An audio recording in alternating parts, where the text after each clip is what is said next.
정말로 아찔한 일이 벌어졌습니다. 김기혁 아나운서. 네, 도로 위에 한 버스 위에서 발생한 위험천만한 사건이 있었습니다. 이 사건 당시 상황을 영상을 보면서 설명해 드리겠습니다. 네. 네, 도로 위에 이 버스 보이시나요? 갑자기 차체가 흔들리면서 아이고. 화마에 휩싸입니다. 옆을 지나던 한 여성도 깜짝 놀라서 피하죠. 이 차량 그대로 돌진합니다. 어디로 어우. 향하느냐? 이 버스 차고지가 있는 곳인데요. 예, 여기 있는 아이고, 아이고. 직원도 깜짝 놀라서 신고를 하기 위해 대피합니다. 네. 불길이 굉장히 센데요. 아이고. 이 정차에 있는 버스를 들이받고 나서야 이 차는 멈춥니다. 네. 과연 이 버스 안에서 어떤 일이 벌어졌던 걸까요? 네. 자, 자칫 잘못하면은 이 불이 또 다른 버스에도 옮길 수 있는 상황이었는데요. 네. 예. 근데 지금 저 영상을 보면요.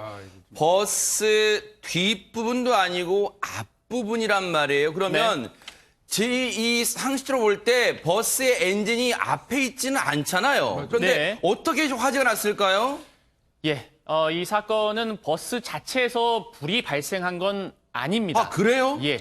약 2년 전으로 거슬러 올라가겠습니다. 네. 2017년 3월이었고요. 네. 이 서울 양천구의 차고지로 돌아오는 시내버스였는데요. 네.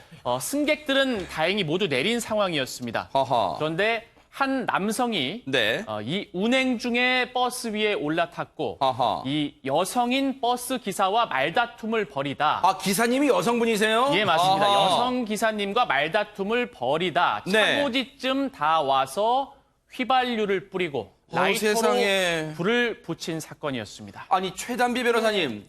저 남자 승객 다짜고짜 이게 무슨 일입니까, 대체? 저 남자는요, 저 여성 버스기사와 2005년부터 한 2년간 동거를 해왔던 연인 사이였는데, 알던 사이예요? 저 때는 헤어진 상태였습니다. 아하. 근데 헤어지고 나서도 지속적으로 저 여성 버스기사를 찾아가서 만나자, 얘기를 하자, 이렇게 계속해서 했던 것으로 보이는데요. 아하. 이날도 이 버스에 타서 1시간만 진지하게 대화를 하자라고 얘기를 했습니다. 네. 하지만 해당 여성 버스기사가 이를 거부를 하자 바로 몸에 휘발유를 붓고 라이터로 불을 붙였다라고 이 사건은 진술을 하고 있고요. 네. 이 여성 버스기사 같은 경우는 그러니까 이 사건이 있기 전에도 지속적으로 이 스토킹을 당한 것으로 보입니다. 세상에.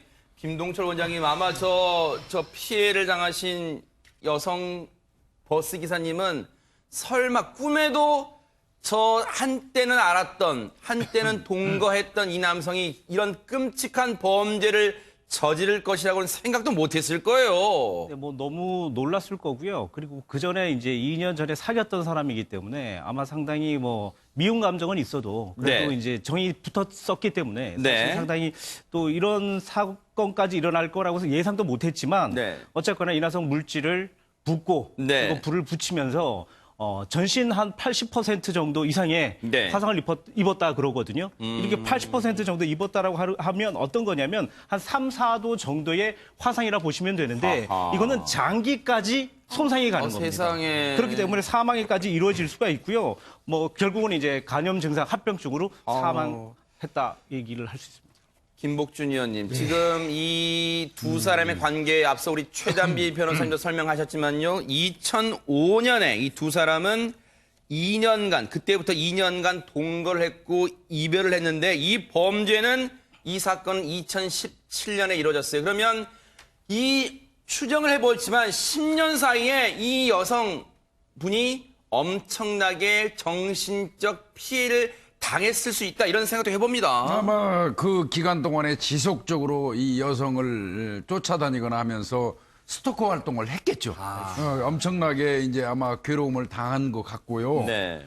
당일날도 이제 아마 계속 내려가지고 1시간 정도만 나하고 얘기하자 뭐 이런 식으로 계속 추근거렸지만 단호하게 이제 이 버스 기사분이 이제 그 여성분이잖아요. 네.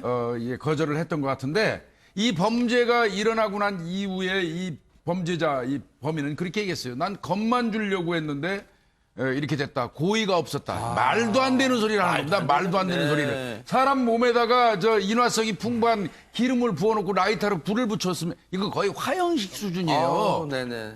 이건 이 범죄야말로 정말 그 천인공노할 범죄라고 할 수밖에 없어요. 네. 극단적인 어떤 증오 범죄의 전형이거든요. 아하. 그런데 무슨 뭐 고의가 없었다. 이건 무슨 거짓말이고요. 네. 결국은 현존 자동차 방화 치사죄가 적용돼가지고 아하. 처벌을 받게 됐습니다. 네.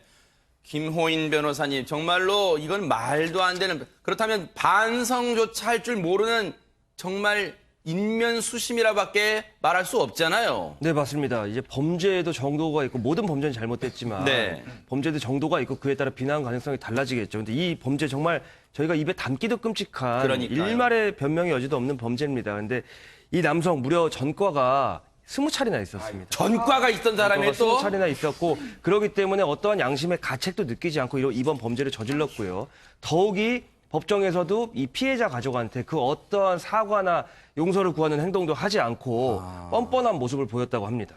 진짜 범죄 전력이요 20여 차례나 있는데 이 범죄, 이 사건이 있던 기간이 준강도 미수죄 집행유예 기간. 그러니까 범죄 죄질도 극악무도한 범죄가 많아요 지금. 그런데 최단비 변호사님, 네. 이 짐승만도 못한 이 악마 같은 사람에게 재판부는 어떤 판결을 내렸습니까?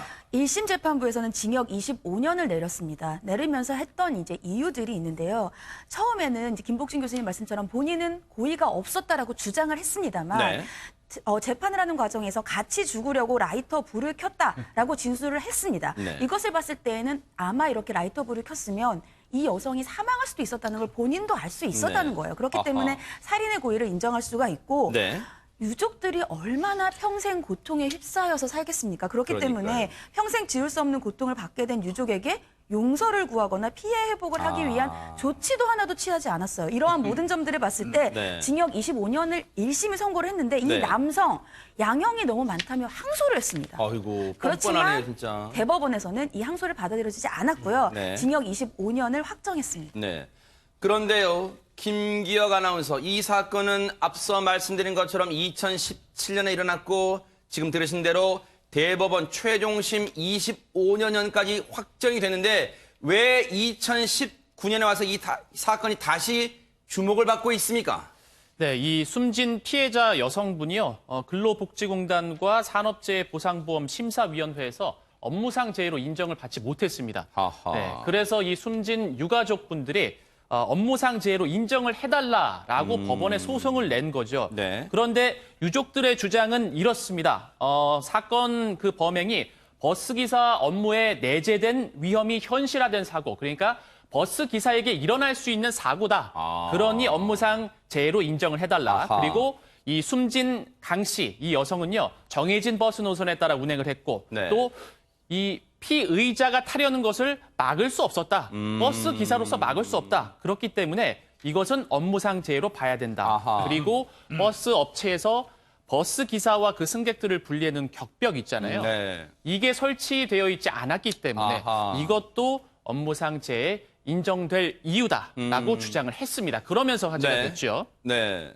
사실은 뉴스파이터에서도요, 버스 기사님들의 이 안전장치, 이 위험에 무방비로 노출돼 있다는 지적을 여러 차례 했었습니다만 지금 이 유족들의 주장에 대해서 재판부는요, 최단비 변호사님이 어떤 결정을 내렸을까 궁금합니다. 네, 지금 이 유족들이 하고 있는 청구가 산업재해보상보험법에 따라서 네. 이것을 산재로 해달라는 것입니다. 네. 산재가 되려고 하면 이것이 근로자의 업무상의 일로 인해서 사망이나 부상을 당해야 돼요. 네. 그래서 법원은 어떻게 판단을 했냐 하면 네.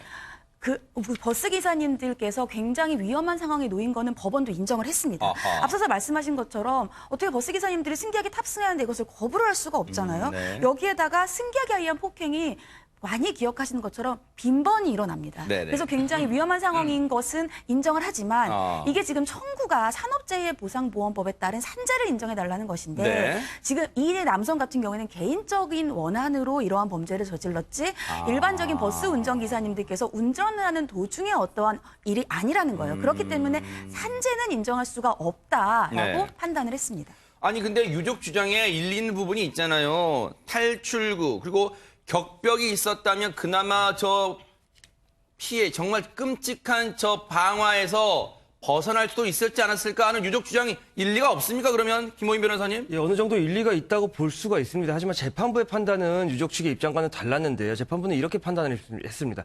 그 격벽 장치가 있었다면 사망 사고 일어나지 않았을 수도 있다. 네. 하지만 그 격벽 장치가 있었다고 하더라도 이 사망 사고를 막을 수는 없었을 것이다. 사실 이 논리가 저는 뭐 개인적으로 법조인으로서 썩 와닿지는 않습니다. 하지만 네. 이제 이 근본적인 이유가 이 통상적인 버스 기사님들의 근무 중에 일어나는 사고와 상관이 없는 사적인 관계이기 때문에 이렇게 판단을 했다고 보고요. 또 하나 네. 덧붙여서 당시 법령에서 요구하는 격벽 시설이나 방어 장치의 수준에 못 미치지 않았다, 이 사건이. 네. 그렇기 때문에 유족 측의 주장을 인정하지 않는다, 이렇게 판단을 했습니다. 김복준 의원님 보시기는 어떠세요? 물론 이제 재판부의 판결에 대해서 저희가 무슨 비판을 하거나 왈가왈부하자는 그런 취지는 아니지만 이 사안에 대해서 유족 측의 정말 심지어는 억장이 무너질 것 같습니다. 유족 측이야 뭐 얼마나 참담한 심정이 있겠습니까? 그런데 사실 또 이 재판부에서 얘기하는 그 법리를 보면 네.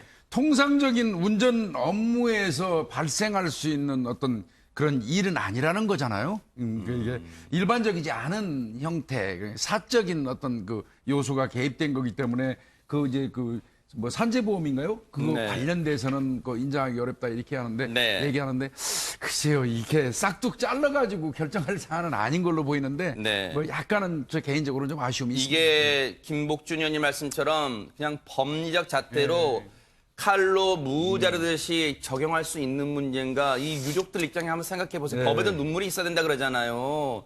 그게 이 분들은 하루아침에 가족분도 잃고요. 그리고 국가로부터 이게 산업재해에 해당된다는 그런 판결도 얻어내지 못했어. 이분들의, 이 유족분들의 이 억장, 무너진 억장은 과연 누가 이 사회에서 달래줄 수 있다는 말입니까? 너무너무 안타까운 그런 사건이었습니다.